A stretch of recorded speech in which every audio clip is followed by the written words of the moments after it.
உங்களுடைய இருதயத்தில் ஒரு வேண்டுதல் இருக்குது, வெளியில யாருக்குமே தெரியாது. ஆண்டவர் சொல்றார், உன் இருதயத்தின் வேண்டுதல் உனக்கு அருளப்படும். நீங்க இருதயத்துல வைத்து யாருக்கும் தெரியாம ரகசியமா ஜெபிக்கிறீங்களே, அது உங்களுக்கு அருளப்படும்னு ஆண்டவர் சொல்றார். அது உங்களுக்கு தருவாராம். ஐயோ, நான் வெகு நாளா என் இருதயத்துல ஒரு ஆசை ஜெபிச்சுக்கிட்டே இருக்கேன்னு, யாருக்குமே தெரியாது. தேவன் அதை உங்களுக்கு அருளி செய்ய போகிறார். இன்றைக்கே அருளி செய்யலாம், இன்றைக்கே நீங்க அதை பார்க்கலாம், அல்லது நாளைக்கு சீக்கிரத்தில் அருளி செய்ய போகிறார். ஆனா அதுக்கு நீங்க ஒண்ணு செய்யணும். என்ன செய்யணும் தெரியுமா? கர்த்தரிடத்தில் மன மகிழ்ச்சியா இருக்கணுமா. சந்தோஷமா இருக்கீங்களா? மன மகிழ்ச்சியா இருக்கீங்களா? யோசித்து பாருங்க.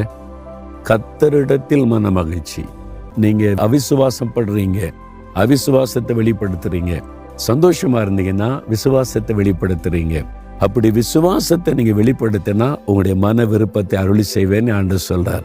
இப்ப என்ன செய்ய போறீங்க? அப்ப ஆண்டவர் மேல எல்லாத்தையும் வச்சுட்டா கர்த்தருக்குள்ள மன மகிழ்ச்சியா இருக்க முடியும்.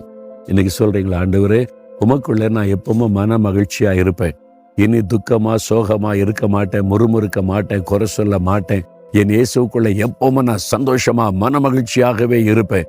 என்னை சுத்தி என்ன நடந்தாலும், என் வாழ்க்கையில என்ன நடந்தாலும் என் இயேசுக்குள்ள எப்பவும் சந்தோஷமா மன மகிழ்ச்சியா இருப்பேன். என்னை சாத்தானே, நீ எனக்கு துக்கத்தை கொடுக்க முடியாது, சோகத்தை கொடுக்க முடியாது, டிப்ரெஷனை கொடுக்க முடியாது, என்னை கவலைக்குள்ளாக்க முடியாது.